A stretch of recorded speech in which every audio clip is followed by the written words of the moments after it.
What's up? What's up, everybody out there? Merry Christmas, Happy New Year, all that stuff. As we bring you the latest episode of Generations of the Game podcast. Of course, I'm one of the co-hosts, JP, and of course, I have the co-pilot right alongside me. Tell them who you are, brother. What's good, everybody? It's your boy Will back again. Yes, sir. Yes, sir. Looking forward to a great show. Hope everybody had a happy holidays, got everything they wanted, and so forth. But let's get into these games. First off, we're going to start off with me and Will's favorite sport first, the bread and butter of Saturday, the NBA. And of course, we're going to start off with a player that people told me I talk about a lot, but we're going to start that off with him this evening. Let's talk about the San Antonio Spurs versus the New York Knicks from yesterday, 12 noon. Will, that was a hell of a game yesterday, man. We had Mikal Bridges, great performance, and Victor Wembanyama had a great performance. What's your thoughts on the game from yesterday? I mean, to be honest, man, myself and a lot of basketball minds, on social media, like we know why San Antonio was on the schedule. But at first I was like, man, I probably would have rather see another team, on Christmas. But Wemby really came to play, and I know that was why, they got the spot. It's introducing the future to, maybe some of the more casuals that might just have the game on. And, he was hooping. Bridges, man, he was playing like he was trying to, get in the Hall of Fame or something, man. It just made it a really fun game. It was way more competitive than I thought it would be. The one thing I would say, is that people love to like just complain. I saw people saying, Wemby missed a three, then Towns hit a three, like literally like back-to-back type of situation. And they're complaining like, why are these 7-footers shooting threes? Like, it's not, it's not the NBA with Shaq. It's not, the NBA with Hakeem. It's not the NBA with Bill Russell, or any of those guys. The game has evolved. Like, it is what it is. Like, you have to appreciate a 7'5" human that can move like a 6-foot person, handle the ball, shoot it, and make the plays that he can make. He's literally a one-of-one player. Towns, arguably the greatest shooting big of all time, when you're talking about threes, I mean, I get it. Like, overall, I do think sometimes we see just too many threes, especially from some teams that don't have good shooters, but it's the nature of the game right now. Like, and I think that the people that complain, you obviously don't watch all the teams because there's teams that do play good basketball. Yeah, I agree with you, bro. The only thing I had a problem with Wemby yesterday was 16 3-pointers. I like to see that get down to maybe 7, 8 a game. But man, let me tell you something. He did hit some from the parking lot yesterday. I seen him pull up from the hash mark yesterday, man, and hit some. That also that corner three he hit. And Will, let's talk about a lot of people don't talk about his defensive presence. He's just as good on the defensive end of the floor as he is on the offensive end of the floor. That block shot he had with Brunson was great. Scored that layup, man, that was amazing. His hand was above the block. Mm-hmm. Yeah, way bro, above the block. They had to change the call. Yeah, amazing. He comes out on the perimeter. I mean, this dude is like he has arms like an octopus, man. I mean, like he could really. He's like one of maybe outside of Wilt or somebody like that. There, he's one of the few that could actually block your shot, a 3-point shot, and then come out and get the ball and take it to the left of the court and dunk on you. It's he's something to watch, man. He's really something to watch. And you're right about people criticizing because earlier this year, people were talking about Wemby. Oh, he's off to a slow start. Yeah, he got off to a little bit of a slow start, but I think we have to put in context. He played the whole summer at the Olympics. So, what I mean? We got to understand that too. But he put on a show yesterday. He had 42, 18 rebounds. I think he had 4 or 5 assists. Yep. Like 4 block. block shots. I mean, he filled the stat sheet up, man. San Antonio is not that bad of a team, bro. Chris Paul has brought stability to that team at the point guard, and also Harrison Barnes also brought stability with the two veterans. Now, Will, let me ask you this question because the rumors are out there. The rumors are out there. Who, if from what I hear is the Kings are going to put De'Aaron Fox maybe on the trading block. He might want to leave. Mm-hmm. If he goes to San Antonio, what are you willing to give? First off, what are you willing to give up? And what do you think it would take for De'Aaron Fox to get to San Antonio? What am I willing to give up? Anybody Mm-hmm. except Wemby. Anybody except Wemby. I would Now, say, oh, go ahead. I'm sorry. now, realistically, you keep Wemby, you keep Vassell, um, and to me, that's the only two like that I feel like I wouldn't want to move. And Castle, my Mm-hmm. bad, Castle too. Vassell, Castle, Cat, and Wemby. yeah, Now, if I had to give up Vassell, I would because it's a lot of scores in the league, But if like the only two untouchables is Castle for real and Wemby. yeah, I agree, bro. That's what I say too. If I could give up Vassell and 3 first round picks, which they have a lot of capital, I'm willing to do that. Vassell and three first round picks. Maybe you throw in a second rounder in there. But I'm gonna tell you, if De'Aaron Fox does find his way to San Antonio, bro, they're gonna be instant contenders because they're gonna be playing that pick and roll. That pick and roll is gonna be unstoppable, bro. It's going to be unstoppable. And I agree with you. Castle is going to be a great. I think he's going to be a matter of fact, forget that. Not very good. I think he's going to be a great player one day. I think he'd be a perfect complement to Wemby, man, as far as the scoring end of the court. He has all-star potential. He has great potential. I like the pieces the way they're building up. I might put Keldon Johnson in the deal too. I would Yeah, have to. I think he ends up in the deal for sure. Yeah, you would have to. So maybe not Castle, Vassell, Johnson, and 3 first round picks will get you De'Aaron Fox. And De'Aaron Fox comes to the Spurs, bruh. With what they got now, they're gonna be a top 5, I say maybe top 3 seed in the West, considering what I, they're going to have, man. I think they would still need to make some roster improvements though. I don't know if they would immediately jump to that because the West is still tough. Yeah, it's still tough. It's still tough. I expect them to be in the playoffs, though, definitely. Let's talk about the victors of this game, the New York Knicks, bro. What do you feel of the New York Knicks, what you saw yesterday? The main thing I like from the Knicks is the fact that they just kept playing. Like it would look like for a majority of the game that the Spurs had it, and they just kept, chipping away at it. Of course, we talked about Bridges; he was on fire, but Towns, man, I don't think he's getting enough for the level of consistency he's playing with in New York right now. Now, I do know, it's the regular season, but he's hooping, and a lot of people, were talking like they liked the Randall aspect of the trade going to Minnesota more than they like Cat coming to New York, and that's clearly wrong. He fits that team perfectly with his shot making, his rebounding, and he's been competing. Brunson is just Brunson. The stats aren't quite the same, but the team is way improved. OG is one of the best, if not the best player, like at fitting in a role as you have in the league right now. Like he doesn't demand the ball. He just goes to the corner whenever he gets it, he's drilling the three.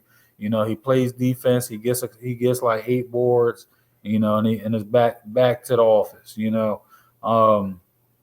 But I liked what I saw from them.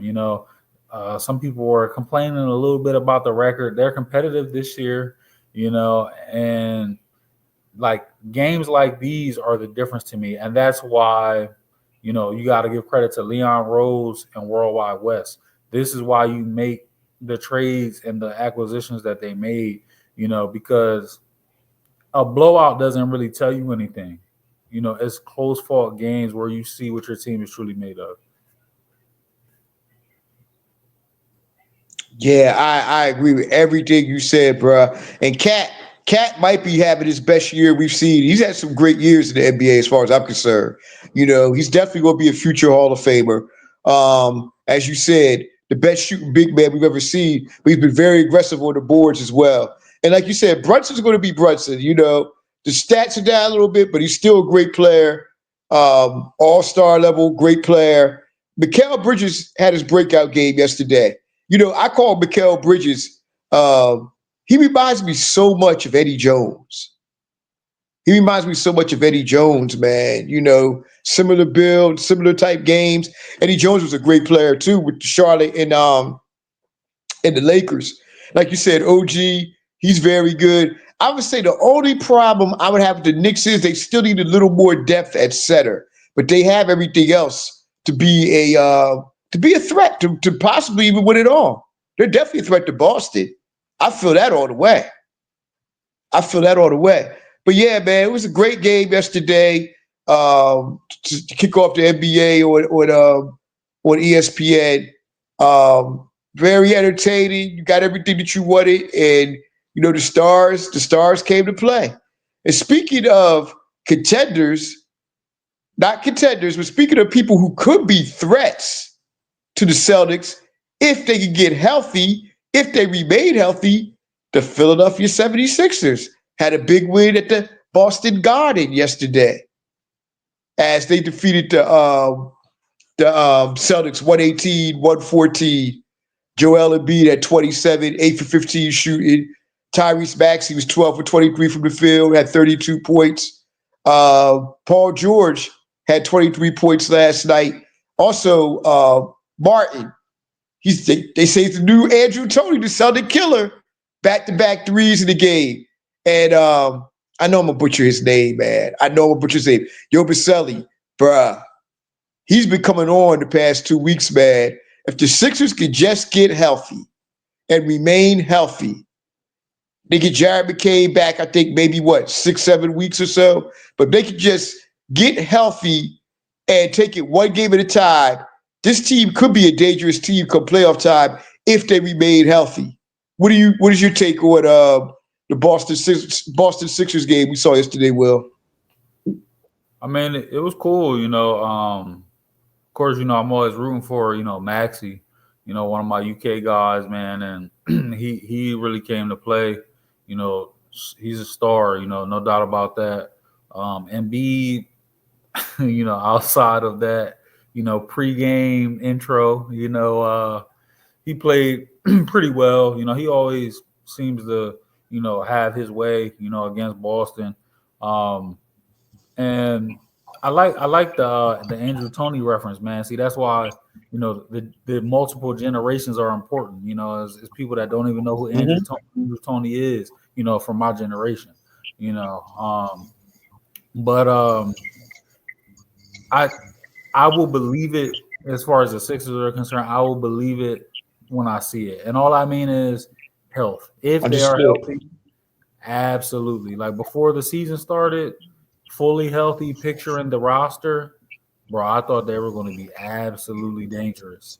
With the lead Mm-hmm. is taken, Embiid being Embiid, not having to bear, as much, and then having PG as most likely your third option. I mean, Mm-hmm. and the other pieces, of course, but with a big three like that, healthy, you have high hopes, and injuries, man, injuries. That seems to always be the case. Really when it comes to Embiid and PG, and even Maxi has missed time this season. Mm-hmm. I will say, and I have to, quote my wife here. I do think the Sixers may be cursed for going back all those years to the way Iverson kind of was handled towards the end of his tenure there. And you notice, man, shit ain't going right since. Like they've had some, good teams, but it's never been what it should be. Because there's a few times where you think, Philly should really be able to have another parade, and it never seems to happen. Yeah. I'm going back further than that, bruh. This team been cursed since they got rid of Moses Malone, bruh. That Damn. which till this day is the worst trade that I've ever seen in my life. You give up Moses Malone, Brad Daugherty, who was going to be the number one pick, who was a five-time All-Star. You got rid of them for Jeff Rulin, who had bad knees, Cliff Robinson, who had bad knees, and Roy Hinson, who couldn't remain healthy. If all three were healthy, they were decent players. But there is no way, if you got basketball common sense, you would not have made a trade, traded one of the best setters and best players of all time, Moses Malone, and a five-time All-Star, Brad Daugherty. There's no way in hell you make that deal like that with somebody with common damn sense. But, and you know that, I know I'm going back with this, but you know, and also Andrew Toney had foot problems. Harold Katz didn't believe him. This is why Andrew Toney refuses to come back to Philadelphia. He's bitter about what happened to him back then. If you had a healthy Andrew Toney with Maurice Cheeks, Brad Daugherty, who was a five-time All-Star, Barkley, Moses Malone, and then you'd have brought off the bench Doc, Bobby Jones, Sedell, Clement Johnson, that type of team. That team right there could have pushed any team and won a title back in the 80s, early 90s. I really do believe they could have won a title with that team. No, I agree with you. I mean, the Sixers have had multiple contending rosters, you know. Yeah. And there was times that they were on the brink, in my opinion, thinking about when Iverson was there, and they made historically bad decisions. You know, obviously I know there's been front office turnover, but I always think back to, you know, when they could have signed Josh Smith and they signed Elton Brand, fresh off of an Achilles tear, I believe. Yeah. And Elton is never the same. You know, they go and get Chris Webber, you know, like 15 years after his prime. You know, Right. Got prime Chris Webber. You know, the type of moves that they make, you know, and it leaves you kind of scratching your head. I'm gonna tell you what would have changed basketball history. We gotta remember this too. They could have took Paul Pierce. Instead, they took Larry Hughes. Larry Hughes, I thought was going to be a star player, but obviously Paul Pierce is a Hall of Famer. Also, Larry, Paul Pierce, Dirk Nowitzki. Yep, Dirk in the same draft. Yep. But I'm gonna tell you where it messed up at too was the '97 draft. People forget this. They were one pick away from getting Tim Duncan. They were one pick away from getting Tim Duncan. Instead, who they get the number 2 pick? Keith Van Horn. We were one pick away from getting Tim Duncan. If you would have put him, Tim Duncan, and Iverson with that team they had in 2001, they would have beat the Lakers that year. They would have beat the Lakers. Yep. I mean, Tim came in the league year one and won a chip. I absolutely believe that. Right. And look, let me say this while we're on that too, while you talked about him. I don't know if you had a chance to see this or hear this or not, but I love Draymond Green. He's definitely a future Hall of Famer, great player. But I think he said something to the effect of he was just as good as Tim Duncan was, or something like, bruh, come on, bruh. Stop that, man. Listen, I know you saw what was that movie, man, with Joe Clark? Lean on Me. Lean on Me. Somebody should have asked Draymond, you smoke crack, don't you? Smoke crack. Bro, as good as Tim Duncan, in what world? Shh. Bruh, Tim Duncan is a top 10 player of all time, period. In my book, you can easily put him in top 5 to 8. You can easily put him in there. Yep. Absolutely. I mean, and he played both ends of the court. The offensive end and the defensive end. He could do it all, man. I mean, come on, man. I love Draymond. But Draymond, you're a great defensive player. You're not known for your offense. No, you're a great defensive player. Because Tim wasn't what they consider like a highlight reel, you know, he gets respected, you know, a lot, you know, as far as like players from that time. You know, when you look, and honestly, he had highlights. Like when you look at young Tim before the foot problems and stuff, Like, bro, he was dunking on cats every day. You know what I mean? Like, Yeah, But man. Tim evolved his game for longevity. You know, the bank shot. You know, and just being super fundamental. I mean, look at how many rings he won. Like, you know, Yeah. he he has easily one of the best careers in the history of the sport. In the history of the sport. In the history of the sport. I think he was a 2-time or 3-time league MVP too. On I top think, of that, yeah, bro. I think two-time MVP. I think it might be three. Yeah. It might be 3. Bruh. He had, like you said, he had one of the best resumes ever. And if Mm-hmm. somebody had said Tim Duncan's a top 5 player of all time, I'm not going to argue with you. The first person to put me on to Tim Duncan was my pop.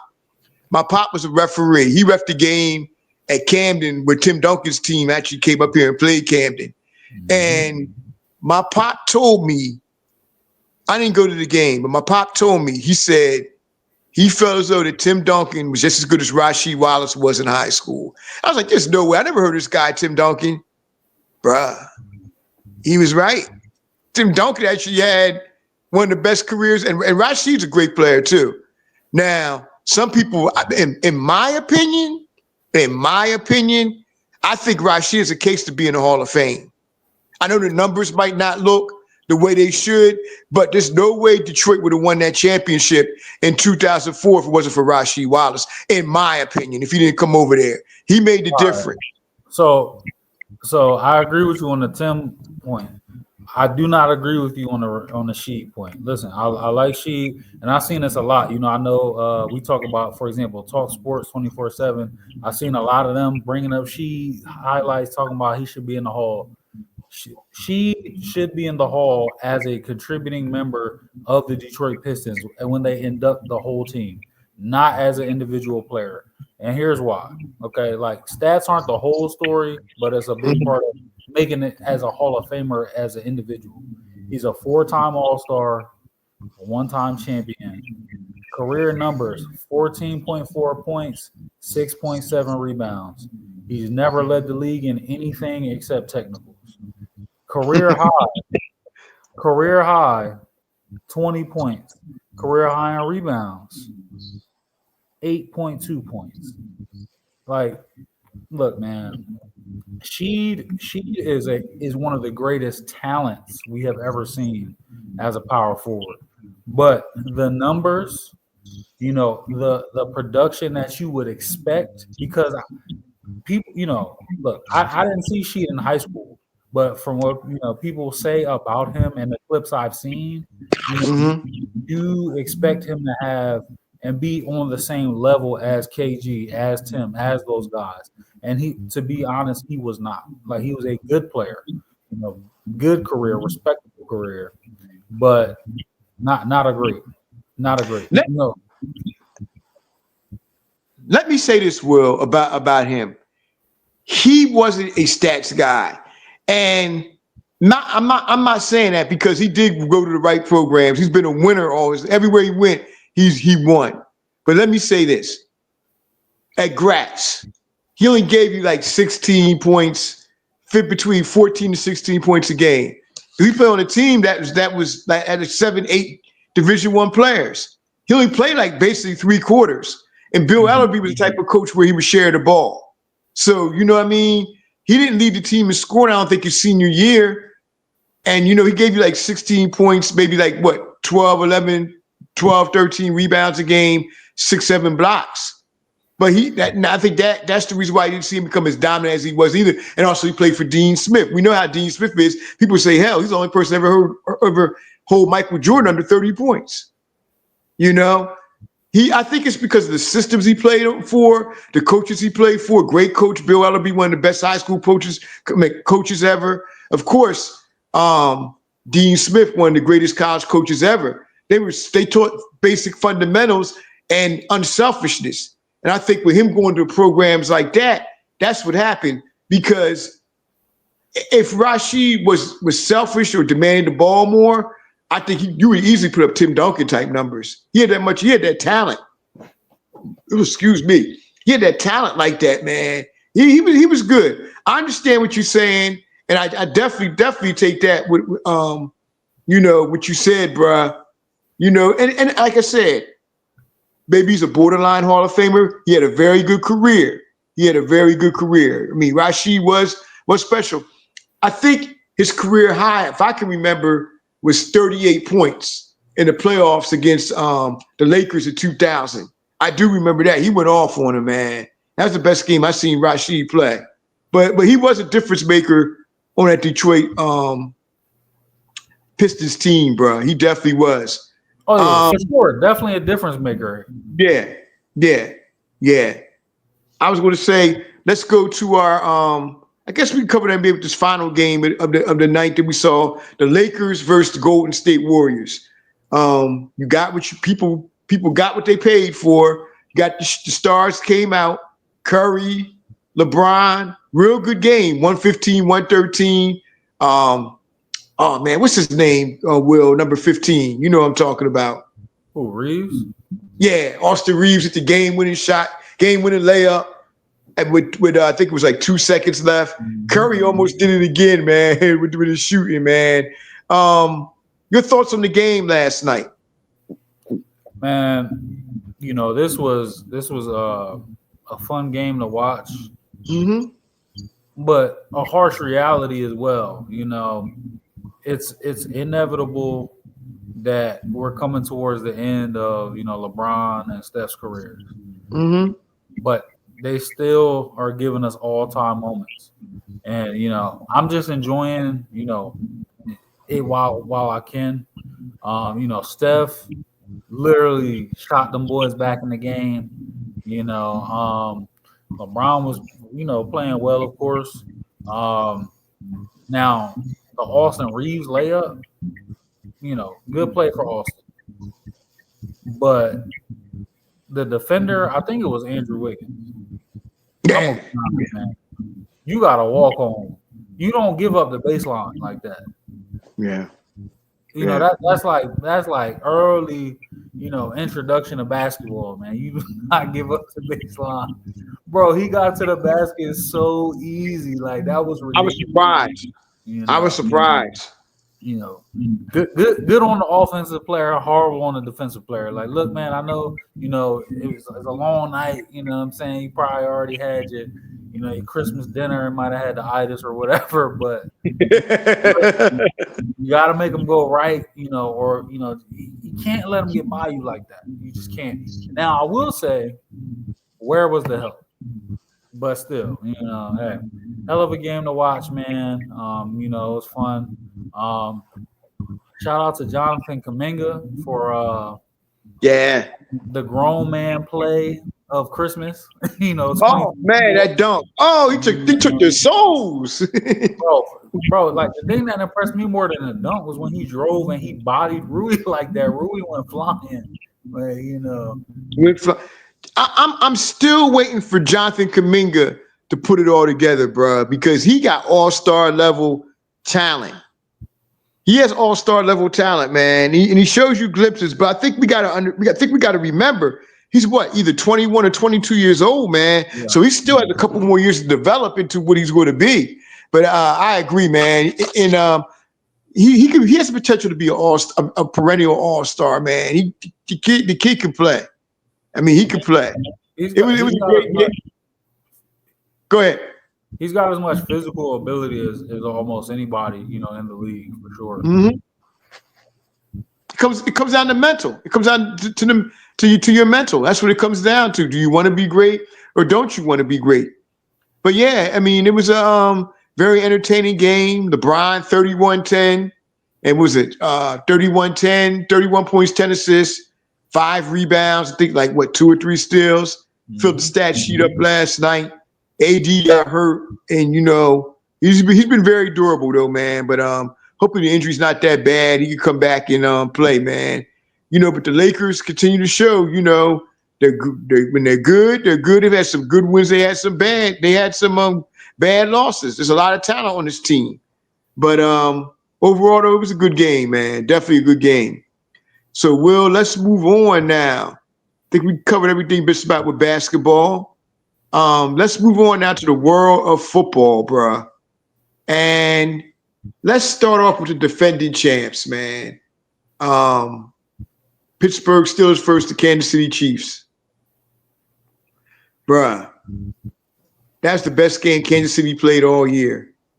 And it seems like to me they're getting their act together. They're getting everything together. Mahomes, what was he like? 21 for 25, 360, 3 touchdowns yesterday. Kelsey caught one yesterday, finally. The defense had 5 sacks on Russell Wilson without Chris Jones. Bruh. And they got the next 3 weeks off. Next week, they get a first round bye, then they play again, and I guess the second round of playoffs. As in the words of Ric Flair, until I see it, I believe it. And as he says, in order for you to be the man, you got to beat the man. And bruh, they getting hot, they getting healthier at the right time. What you think on the Kansas City-Pittsburgh game yesterday? I mean, Kansas City, they did what they do. The craziest thing is that, I feel like a defensive coordinator, when you scout against the Chiefs because of the way they play, I mean, you will prefer for them to run the ball. Mm-hmm. But Kareem Hunt and Pacheco had a combined 38 yards. Yeah. You would think that means that your defense just shut them down, but it's the total opposite. They didn't hardly run the ball because they didn't have to. I mean, Mahomes, he missed 9 passes altogether, but I mean, 320 yards, 3 touchdowns, no picks, wasn't sacked once. I mean, like you said, they're peaking at the right time, and I mean they've been good all year. But it was, what people would say has been, some lucky, wins and stuff like that, some debatable wins. But this start to finish, they had them. They had Pittsburgh, and Pittsburgh is not a slouch. You know what I mean? They're a decent. No. Russ has been playing well. The team overall has been playing well. Coach Tomlin, always, has his teams ready to compete. And Watt looks dominant again this year. But Kansas City is just another level, man. Another level. They had bro. The crazy thing is, I don't think we've really heard a whole lot about Xavier Worthy except like his potential, but he is starting to be a real contributor. And with the type of speed he has, oh yeah, that's the home run hitter.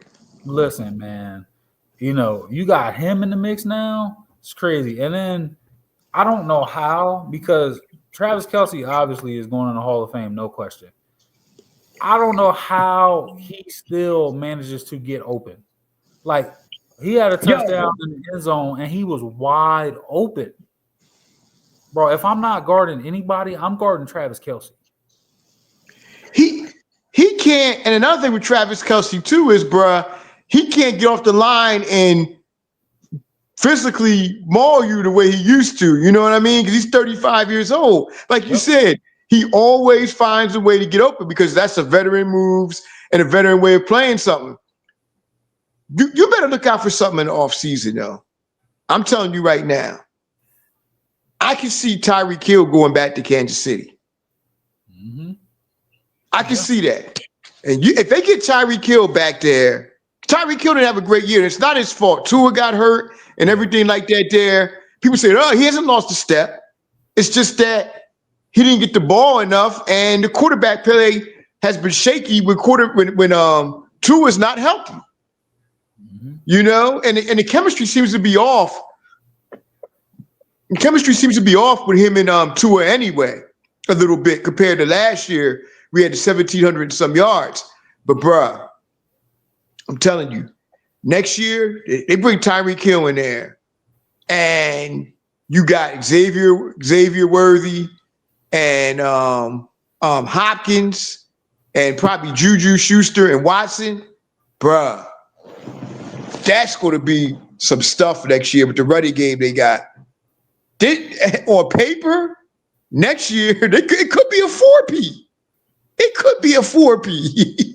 Let's get to this three-peat first if they get to that. But Will, once again, man, only Patrick Mahomes can work with a receiving core that's not up to par the way it is. Even last year, it wasn't up to par. But this dude, him and Andy can make a gourmet sandwich out of scraps, bro. They can make a gourmet sandwich out of scraps, and it's just amazing to watch. But we're going to see what's going to happen. The defensive stuff. It's like I always said, Belichick's probably the greatest defensive coordinator ever, especially under Parcells. I understand that. But Steve Spagnuolo, bro, he's the second best coordinator ever. He ain't too far off Bill, man. That he does wonders as being a defensive coordinator.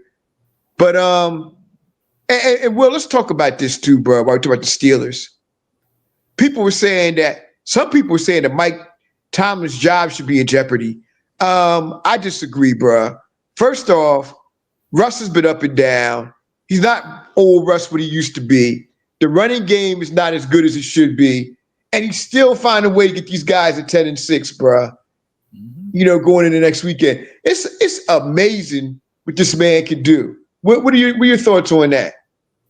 I agree on the point about Coach Tomlin. I mean, to be honest with you, first of all, I don't know how or why, but being in the Virginia market, it seems like the Steelers are on TV like every week. And sometimes, I'd be looking at, bits and pieces of their games, and it was maybe a week or two ago. I'll be honest, I haven't been paying as much attention to the standings as I should. Mm-hmm. And I was when the hell? Man, I don't know why. I thought the Steelers, from what I saw, it just didn't seem like this was a team that was on the verge at the time, on the verge of 10 wins. Right. Right. But they are a team that they just grit and grind, and if it's within reach, they find a way, to get, and the thing about that is, it's on, when we think about the championships that the Steelers have won, yes, with Ben, sometimes the offense was potent, but overall, when it came to the big games, it wasn't, shootouts. They typically, that defense was very tough. They had playmakers where they could run the ball, and they just wore you down until they eventually won the game. At the end of the day, nobody gives a shit about what it looks like or what the score was, as long as you're in the win column. As long as you're in that W. And Tomlin is one of the few coaches that I'm confident can almost get a win in almost any situation. I mean, people are complaining about them losing to the Chiefs that have one loss. Come on now, get real. Right. A Chiefs team who's actually starting to get into looking like how the Kansas City Chiefs should be looking. Yep. And people are very critical of them too. They're saying, "Oh, Mahomes not having a great year. Oh, this, that, and the third, or whatever." But guess what? They're still 15-1. Going into, they'll probably lose against Denver next week. They'll probably lose, but they'll be 15-2. And they're going for a three-peat.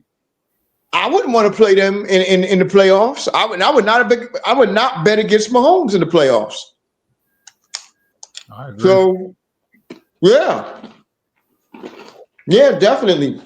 The hats off to the Kansas City Chiefs, as the old saying used to go. Until the fat lady sings, you can't count them out, bruh. You cannot count out the Chiefs. But we'll see what happens if they're going for the three-peat or not. Let's move on to the next game. Will, as Baltimore put a ass, as they say, put a foot in the ass to the Houston Texans yesterday by the score of 31-2. Baltimore looked great, both sides of the ball. And Tom Monken when he does what he does, the way he does, I don't understand why he does some of the stuff that he does. He calls for Lamar or whatever, but that's how you do it. You get the big man rolling first in the backfield, let him get his yards, and that stuff opens up for the play action, and that opens up other plays for Lamar Jackson as well. The defense has been looking good the past 3 games. They're starting to put everything together. What's your thoughts yesterday on the Texans Baltimore game? I'm gonna be honest, bro. You know, and I hate to say this, but I have to agree with Black Twitter and the ladies. Man, that wasn't nothing but a Lamar warm up and a Beyonce concert, bro. My goodness. Like, you know, first of all, shout out to history. You know, Lamar overtaking Vic. You know, the most rushing yards as a quarterback of all time. You know, and he did way less games. You know, I think by the time he hangs them up, it'll be like out of reach. But overall, man, I thought Baltimore would win, but not like that. You know, yeah. You know, I felt kind of bad for CJ Stroud, man. Like that, you know, the Ravens defense, man. Every time you look, they were making a play against him, man. They were in his face the whole game. You know, 2 points, that's rough, man. Like, you know, y'all only scored from a safety, you know, and I mean, the best thing I could say with a loss like that is just, hey, nothing you could do, forget it, you know, on to the next one. That's all you can say, man. You know, and with Dell going out last week, that probably messed up the team's morale as well. You know, with him going out with an ACL, and I think a broken kneecap or whatever he had, and you know, we wish the young man well, and you know what he's doing and stuff. But bruh, Lamar, man, it comes down to this, man. Who is more exciting, him or Vic? And it's like, man, if I put it to you this way, if Mike Vick had Andy Reid his whole career, like if Andy Reid made Michael Vick into a better quarterback than what he was, but if he had Andy Reid when he came back for his whole career, my God, man, I mean, what would it look like with him at quarterback and him running the football? Because he might be one of the most gifted players we ever see. Lamar is not as fast as Vic. But Lamar has that shiftiness though, bruh. Vic had moves too, but Lamar he just has that shiftiness. And when he gets going, you're not going to stop him. And I'll tell you what, he has improved. To me, he always was decent, but he has improved so much as a passer. Yep. Like it's like he has his art down now, man. I really do hope he wins a Super Bowl this year. I really do. Because if he's a 3-time league MVP and he gets a Super Bowl out of this, bruh, we're talking about maybe a top 5 quarterback of all time at this point. Mm-hmm.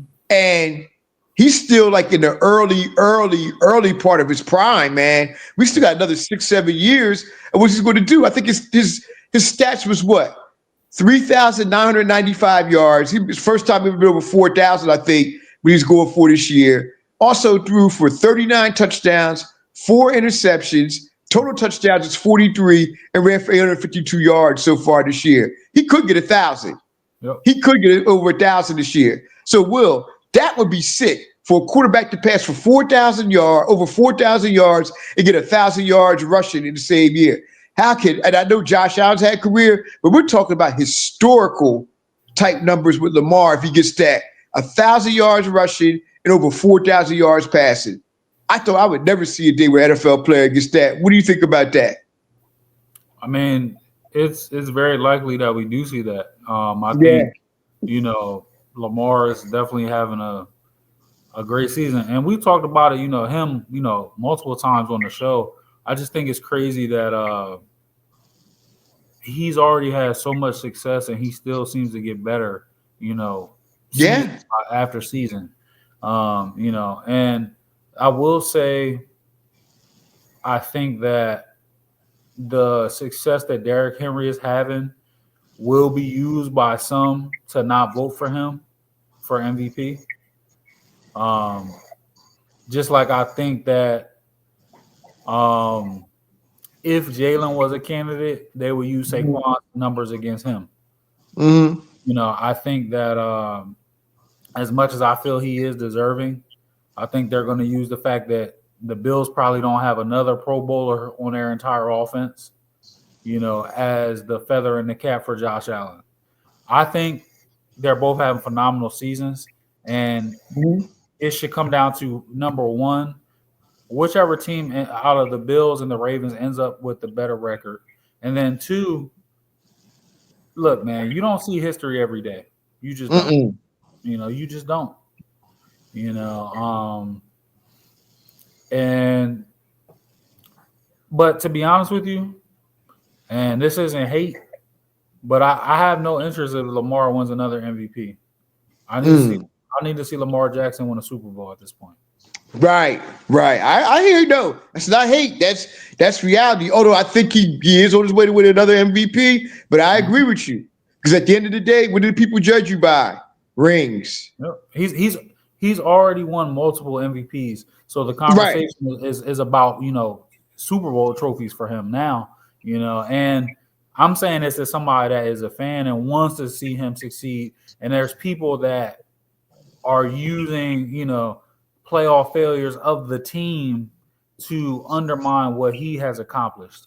And there's only one Right. way to cut those people up.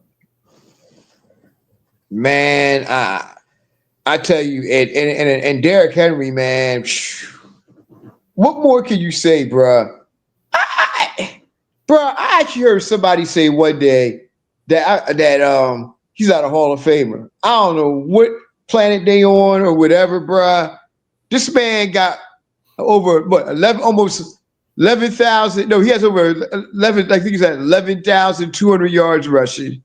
He scored what 105, 106 touchdowns in his career, bruh. He's a Hall of Famer if you decided not to lace him up now. He's a Hall of Famer, and he had 1,700, I think, 35 yards. He had 165 yesterday. He just played an amazing game, man. And once he gets that steam rolling, bro, you can't stop him. You can't stop him. I think he's definitely one of the all-time great running backs. And we're looking at him maybe having another year or two of doing this. So Lamar has like about a 3-year window. Of course, he has more than that, but we're talking about with him, with Derrick Henry. I like to see them both get a ring, man. But we'll see what happens, Will. And well, I guess that basically we covered everything with our show and everything, man. But real quick, I did want to talk about something. Bruh, I see they put on a show out in Cali today. Gilbert Arenas' son and Alijah. Jason Crowe. Jason Crowe from Inglewood High School. Yep. Inglewood won the game. I think it was 89-84, something to that effect. Arenas had 34 points, but bruh, Jason Crowe, 55 points, bruh. He's one player that doesn't get when you're talking about the top 5, top 6, top 7. I know he's ranked number 6 or 7 in the country, but when you talk about this California class of 2026, of course, who you hear about is Brandon McCroy and I'm talking about Stokes. You hear about them.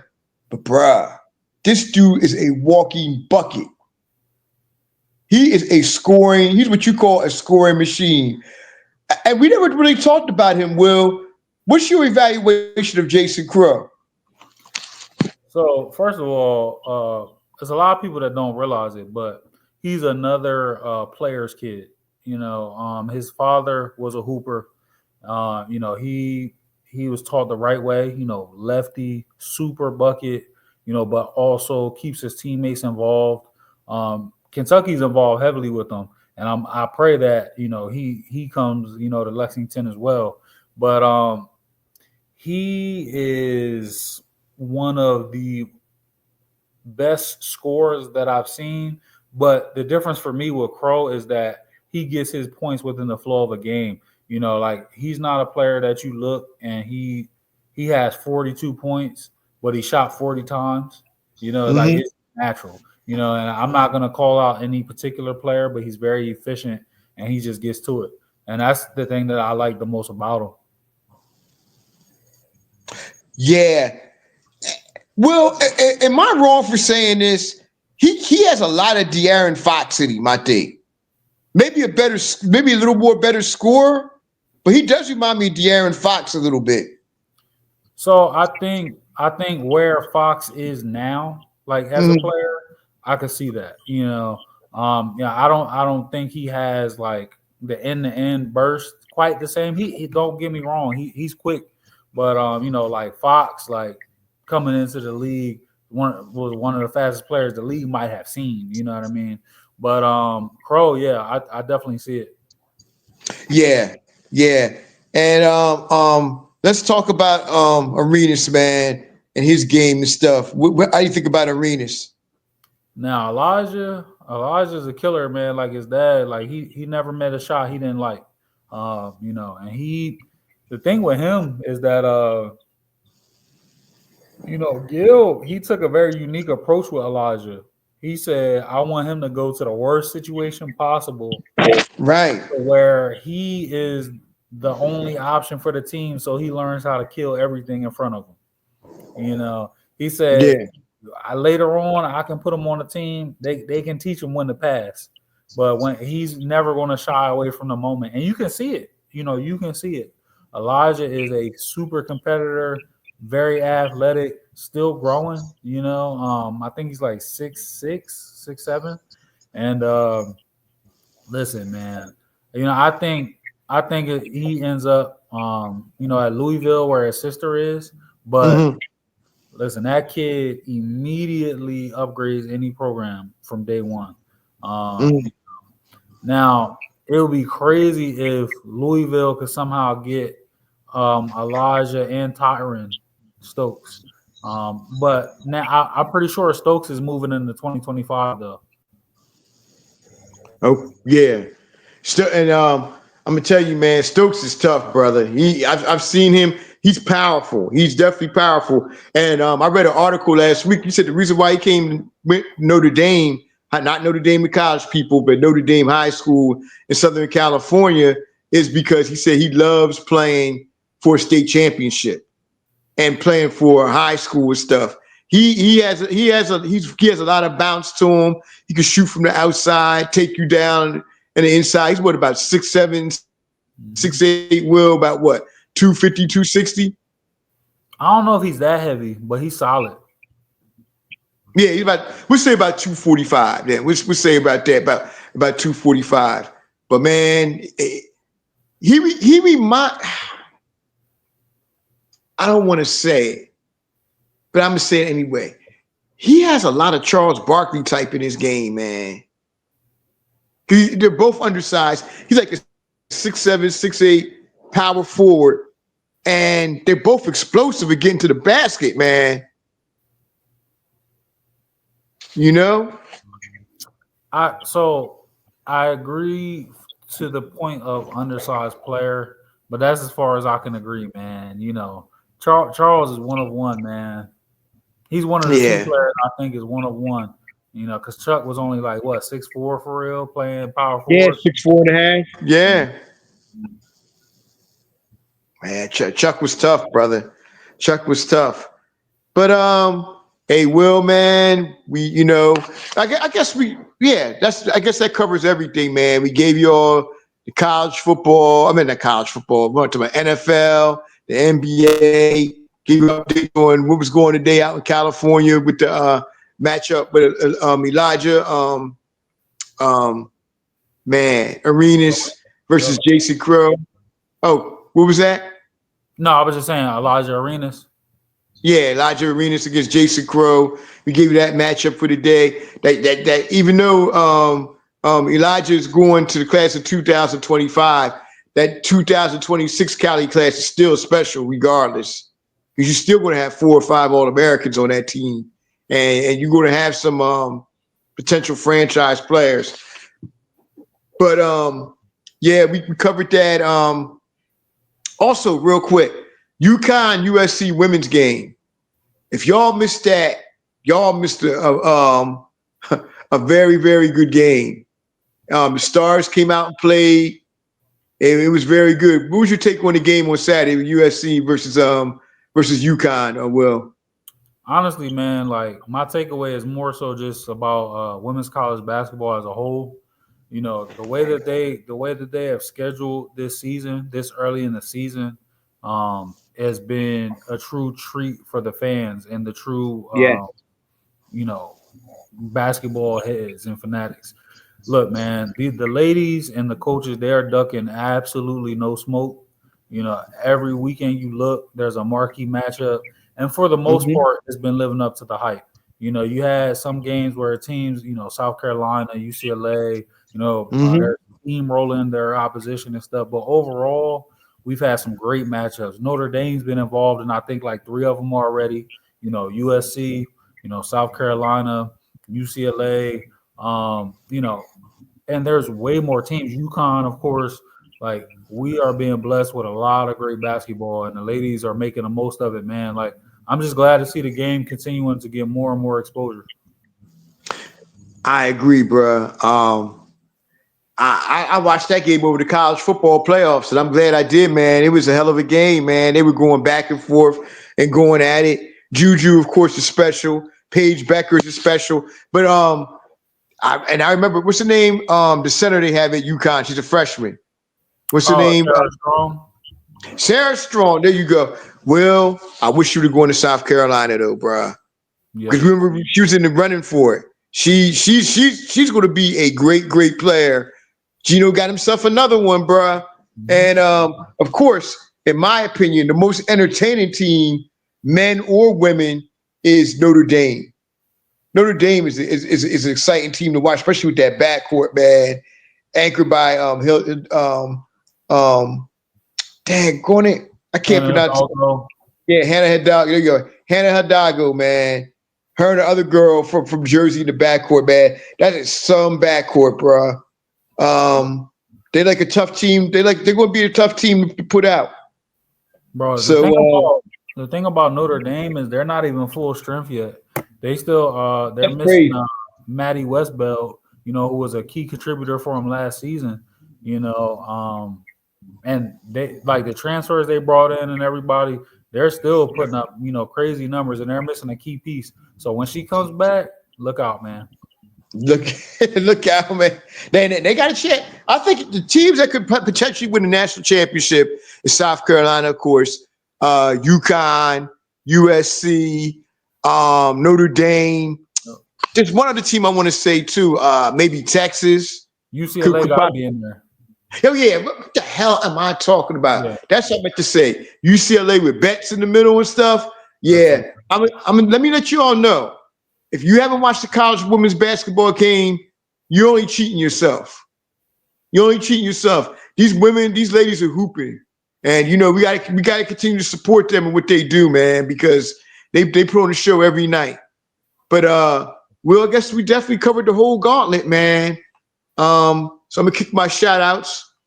Of course, give a shout out to my co-host here. Will holds it down every week. Shout outs to everybody else out there. Looking forward to the new year 2025. Let's see what's going to happen. Who's in where we come into office, but beyond that, you just got to keep your faith and keep on going, keep on ticking, man. I know Will want to say some of his best albums. Kendrick Lamar album it's definitely up there, probably up there. Oh man, how can I forget Marsha Ambrose's R&B album Casablanca? If y'all ain't hear that, take a listen to that, man. She's of course Marsha Ambrosa from the group Floetry, formerly the group Floetry, hell of a talent.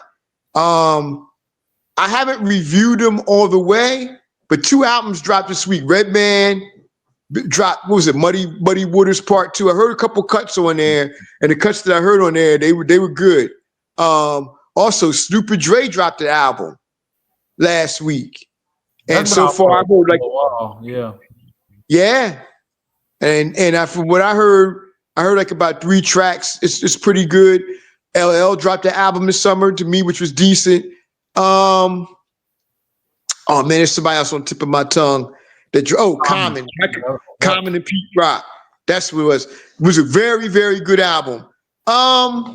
Rhapsody, I think this right. Rhapsody dropped the album this yep. this this this year, this past year.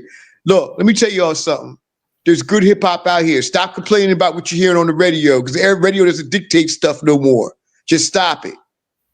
You know, there's a lot of great hip hop out here, man. I'm glad to see the older dudes still doing it, along with the younger dudes are still doing it.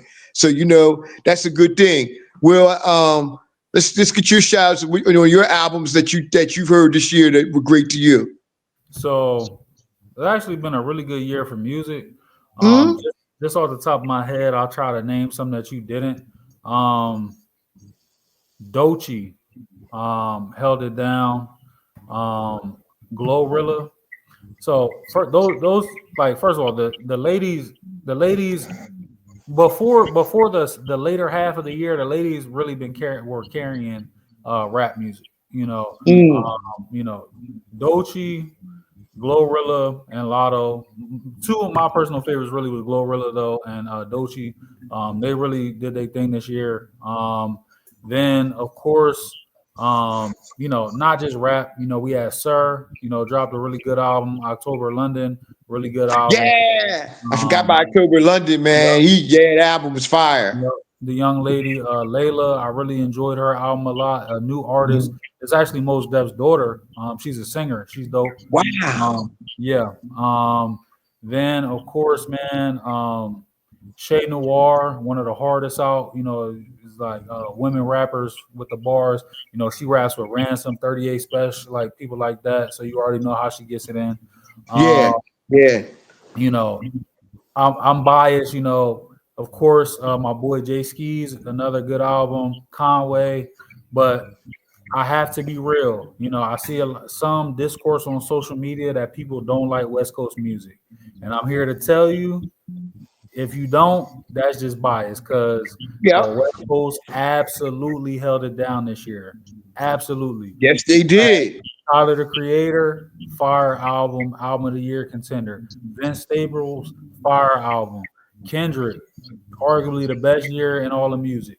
I mean, Ab Soul, Schoolboy Q, they literally, Yeah. they They all literally, dropped. yep, they held it down for the culture. And then somebody that's not from, California, but also dropped Freddie Gibbs, always, putting out some Yeah. dope music How did as I well. forget about that? Solid album. Yep. Freddie Gibbs had a solid album. Another album I forgot about too.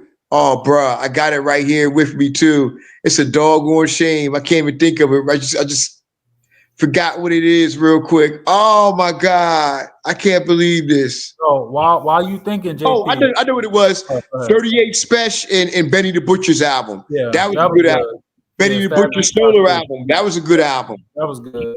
Now, the one thing I do want to say as far as the music tip, um, overall, of course, there's good music. You got to find it.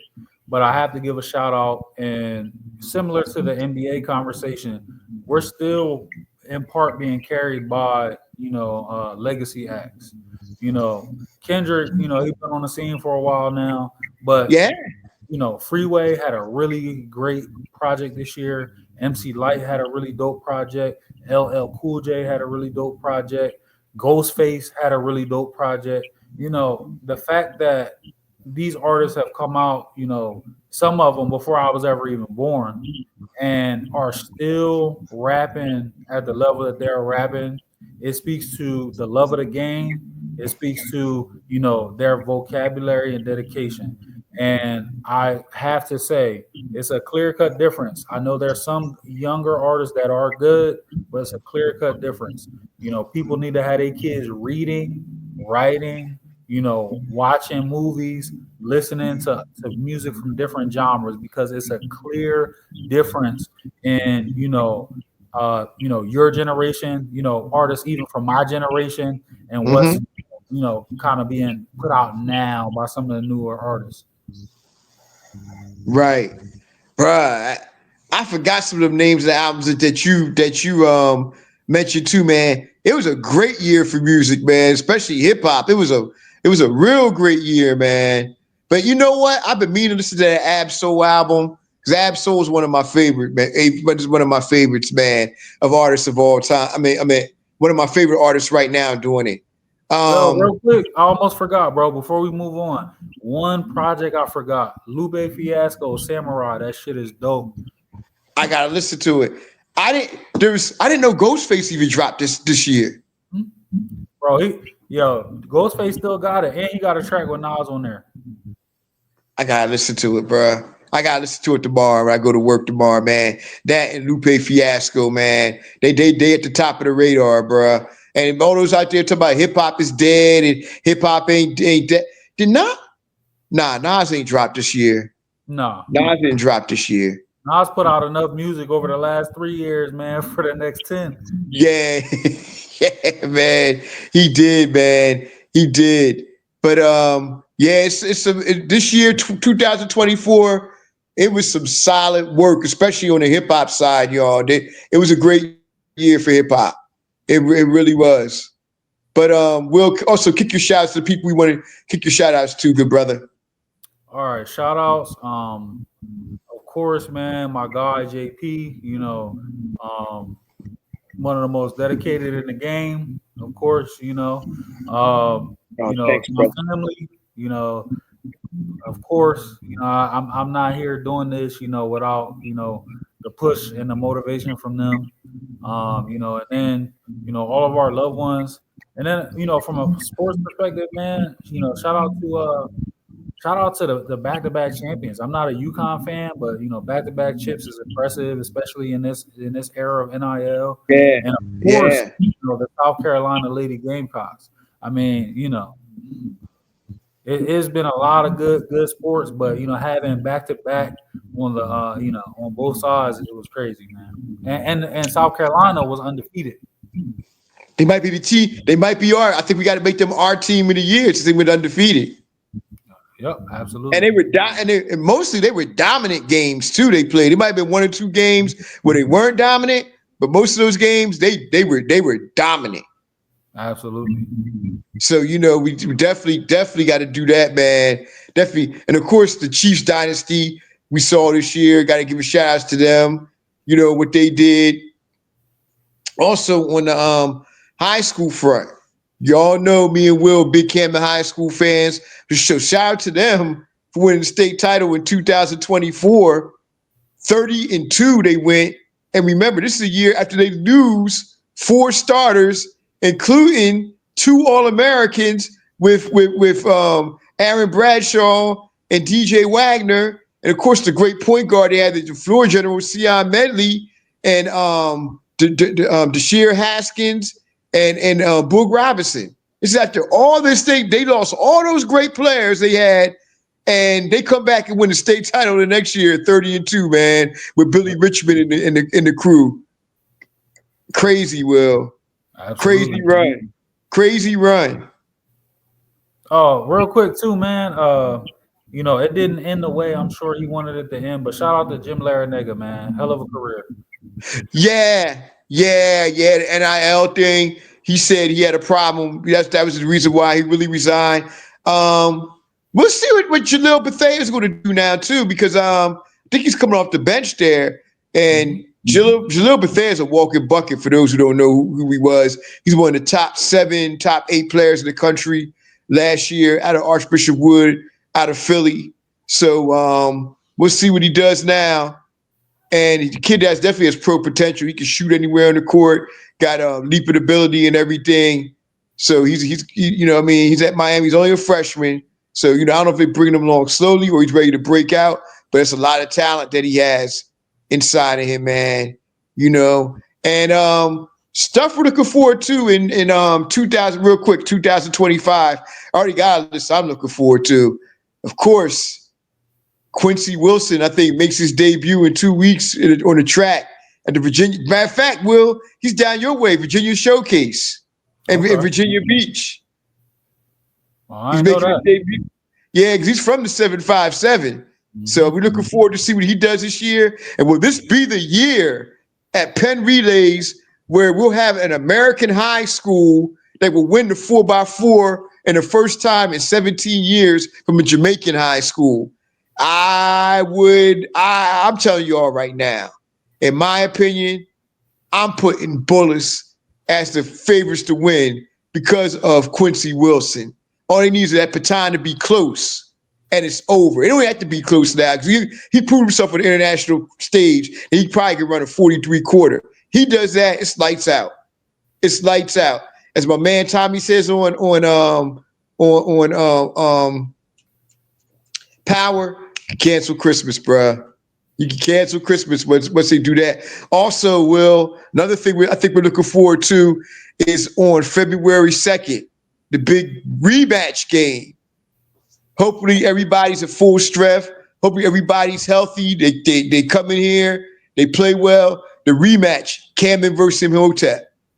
It's going to be the big game in our area. Might not be as big or the stakes as high as it was 2 years ago, but nevertheless, these two teams get together, high impact, high energy basketball, man. We're definitely looking forward to that. They still haven't determined where they're going to play the game at, but it's February 2nd on a Sunday when they have their rematch, which is going to be a good one. But yeah, well, another dope show, bruh. Great show. Back with my boy this week, man. He says Thursday's always the best days. So on behalf of me and Will, it's JP, we say peace and we'll see you soon. Catch you in 2025. Yes, sir.